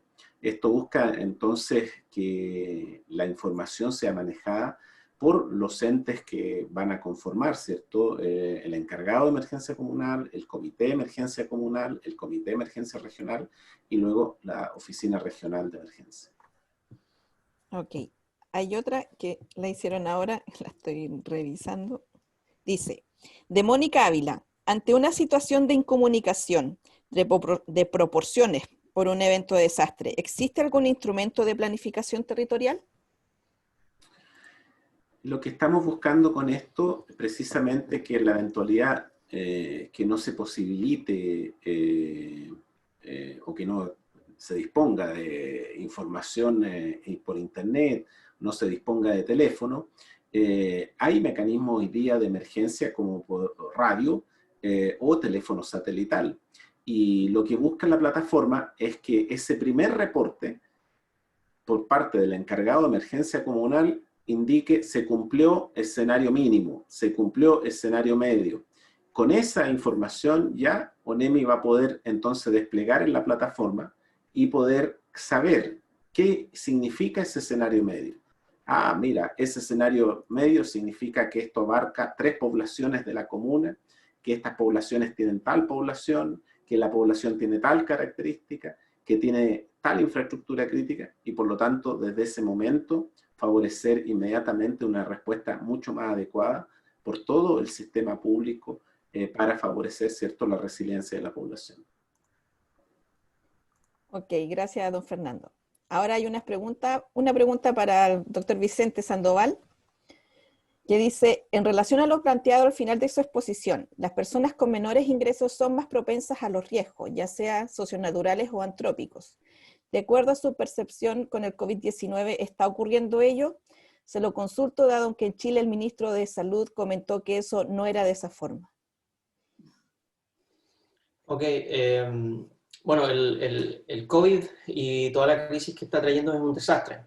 Tiene muchos elementos que comparte con los desastres que podría relacionarse a uno gatillado por un terremoto o un tsunami, en el sentido de que está afectando la vida cotidiana de las personas, hay gente que está muriendo también, y hay una especie, no lo llamaría ley, pero una especie como de las pocas certezas que tenemos respecto a los desastres y ideas que han ido consolidándose en las últimas décadas, es que los desastres, querámoslos o no, lamentablemente, tienden a afectar más a las personas con menos recursos, a las personas más vulnerables, a los grupos minoritarios, a las mujeres por sobre los hombres. Todos los datos que tenemos sobre los desastres en general apuntan a que, y esto lo hemos dicho muchas veces, y otros investigadores también, es que aunque el terremoto mueva el piso de todo tipo, a todo el mundo en la población, los que sufren los impactos de estas cosas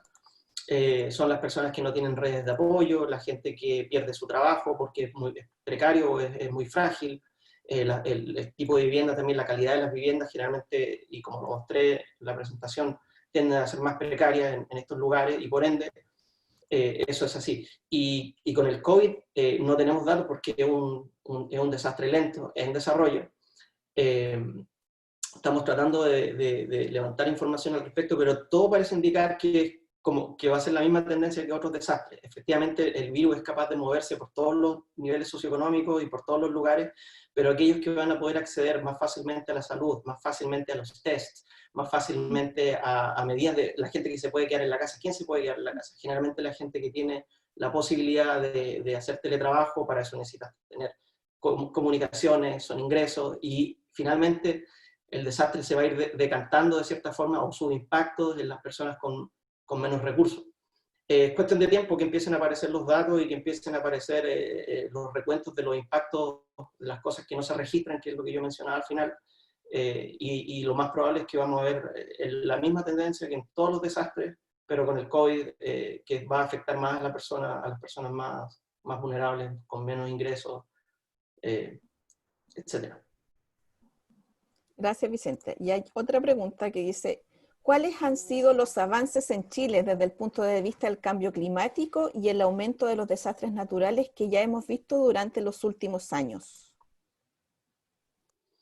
Bueno, el tema de los impactos del cambio climático no es mi área, pero diría que bueno, es una tendencia que es mundial. Vamos a tener un incremento tanto en la frecuencia como en la intensidad de los eventos extremos climatológicos. Las lluvias, por ejemplo, en el norte de Chile, que es lo que mencionaba la doctora Martínez, y yo no veo por qué va a ser diferente en Chile con el resto de la región o del planeta. La pregunta es qué es lo que estamos haciendo. Yo sinceramente desconozco cuáles son los avances en temas de adaptación al cambio climático directamente de Chile. Sé que los esfuerzos que se están haciendo, sobre todo la crítica que hacen ONG internacionales como Global o como Save the Children y otras grandes, es que no se hacen los esfuerzos suficientes. Hay mucho enmascaramiento de las iniciativas que se hacen, en el sentido de que se proyectan o se anuncian cifras que tienen que ver con la inversión en la energía verde, con un montón la reducción del uso de energías de carbón, pero en la práctica seguimos haciendo, dicen en inglés, business as usual, que es seguir continuando con el tipo de modelo de desarrollo y económico que tenemos, realmente no cambia.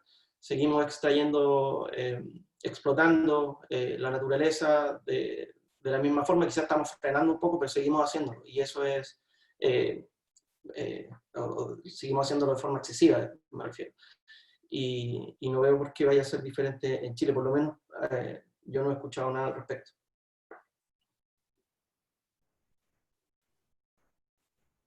Está silenciado. Perdón. Y una última pregunta que llegó, que dice, dado que los asentamientos informales son focos de riesgo, según usted, ¿cómo estos asentamientos pueden reducirse en el contexto del COVID-19 si aumenta significativamente la pobreza? Bueno, una de las reflexiones a las que llegamos es este momento decisivo, tiene que ver con el tipo de políticas que se implementan para paliar los impactos de la crisis del COVID. Tienen que ver exactamente con el tema de la pobreza, con el tema de la desigualdad que existe, y no hablo solamente de esa tensión que existe en este tema de la igualdad, los que tienen y los que no tienen, sino que enfatizar en que necesitamos respuestas más justas, necesitamos justicia, o sea, en el sentido de humanidad, en el sentido de que las autoridades, la gente que está tomando las decisiones, sea capaz de ver que el tipo de medidas no puede ser igualitaria en el sentido que todo el mundo reciba caja o que todo el mundo, sino que hay que ser más inteligente en el sentido que hay que focalizar el tipo de ayuda, y para eso necesitamos saber exactamente, y es uno de los problemas que plantea el marco de Sendai, es que hace falta más datos sobre la realidad de la ciudad. Y es lo que decía, lo que le pasó al ministro Mañalich cuando dijo que no era consciente de la realidad del hacinamiento, por ejemplo, cuando habían muchas ONG como Techo que eran muy conscientes de estos temas. Pero bueno, ya estamos metidos en esto, en el barro de alguna forma, y creo que si hay alguna forma, va a ser difícil reducir, es como un camión de carga, va a haber un incremento de los asentamientos informales. Yo creo que casi independiente de lo que hagamos ahora, va a haber un incremento de la pobreza. O sea, todos los indicadores, todos los organismos internacionales dicen que va a haber un impacto económico, y esto va a traducirse en pobreza, y esto se va a traducir en precarización, y se va a traducir personas volviendo que habían logrado salir de estos asentamientos van a tener que volver, o donde están esos lugares se van a precarizar, y bueno, está prácticamente en manos de las autoridades poder frenar ese tren, tal vez no estancarlo, porque no creo que sea posible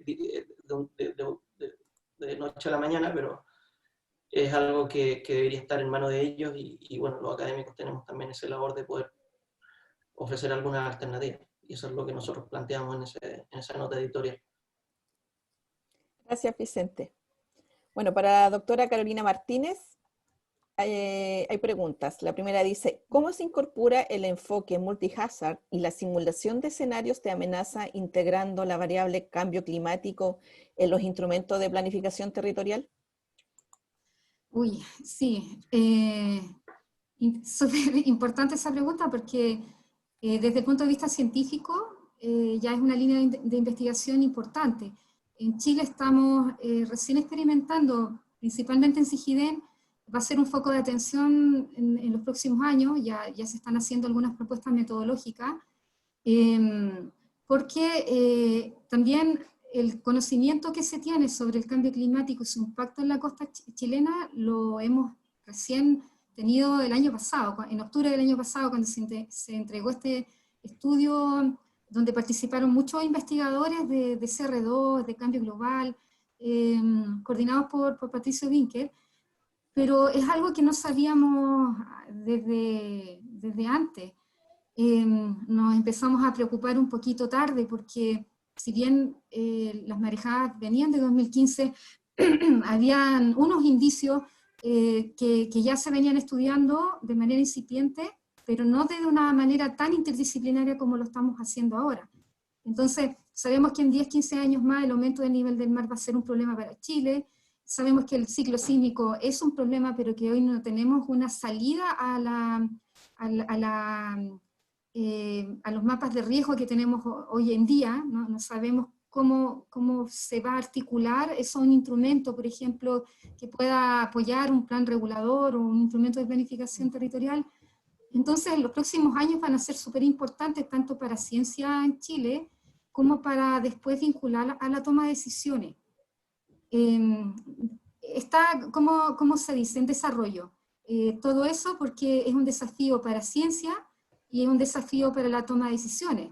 Pero sí es un hecho que la conservación de ecosistemas de alto valor natural es un elemento de mitigación reconocido a nivel mundial.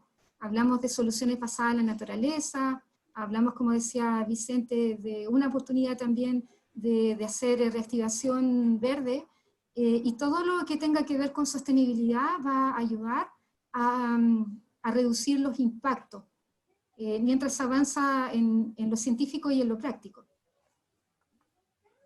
Gracias, Carolina. Y hay otra pregunta que dice, ¿qué importancia debe tener la participación científica en la redacción de una nueva constitución para la reducción del riesgo de desastre?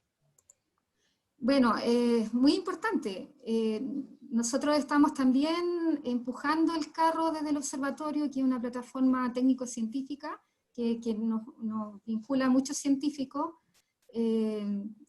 tratando de impulsar esta ley de costa. Hemos salido también de la burbuja, digamos, del paper y de la universidad, para vincularnos con estas necesidades, porque nosotros tenemos diagnóstico, hay muy buena ciencia en Chile, pero ¿cómo la vinculamos a toma de decisiones? ¿Cómo la hacemos efectiva en los cambios que el país tiene? Entonces ahí tiene que haber una participación importante de la academia, porque esta articulación lo han dicho también parlamentarios entre ciencia, ciudadanía y parlamentarios, que son los que mueven las leyes en el Parlamento.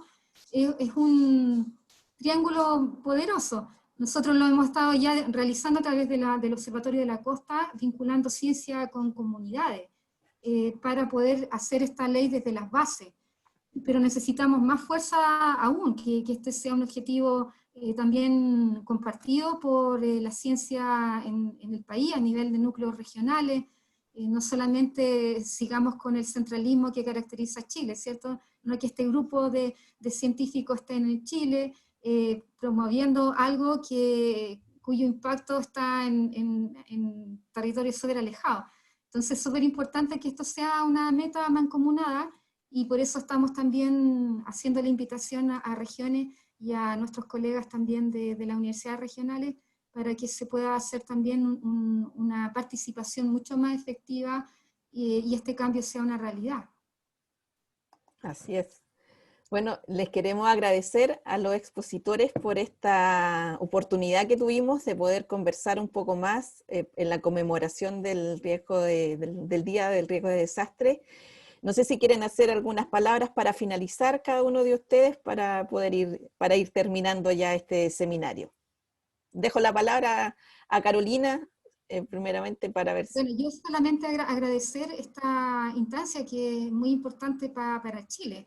No la tenemos fácil, en los próximos años vamos a tener muchas preocupaciones, y es una meta común de todos, proteger la vida humana a través de la reducción del riesgo de desastre. Así que muchas gracias por la iniciativa y la invitación. Gracias, Carolina, por aceptar esta invitación. Vicente. Sí, casi lo mismo que Carolina, agradecer muchísimo la invitación. Me parece que esta instancia, especialmente este día, y como se habrán dado cuenta, hay un montón de eventos pasando este día con esto. Esto creo que es una buena noticia, así que me alegra mucho, además que lo estamos haciendo desde el sur de Chile, que encuentro fantástico, y que también es muy necesario, como decía Carolina, descentralizar todas estas reflexiones y todas estas cosas. Así que también es una oportunidad esta pandemia en el sentido para conectarnos extra espacialmente a través de estas tecnologías. Así que gracias nuevamente. Gracias, Vicente. Bueno, y por último, a Fernando Peña para las palabras del cierre. Bueno, agradecerles a Carolina, a Vicente por su disposición a acompañarnos en esta actividad. Creo que en la medida que cada vez comprendamos mejor las características de nuestro territorio local, vamos a tener mejor capacidad de respuesta para los procesos globales. Y eso sin duda que nos anima para seguir trabajando desde Temuco, desde la Araucanía, en estas temáticas tan interesantes y tan necesarias para nuestra sociedad. Muchas gracias, Catherine, por la moderación y por todo el apoyo en este proceso. Gracias a todos por acompañarnos hoy día. Bueno, muchas gracias a todos. Entonces, tenemos los contactos, las personas que estuvieron en el seminario igual. En caso de cualquier otro evento, nosotros nos estaremos contactando con ustedes también. Así que agradecer el Laboratorio de Planificación Territorial de la Universidad Católica de Temuco, le agradece esta instancia. Muy buenas tardes. Gracias. Chao.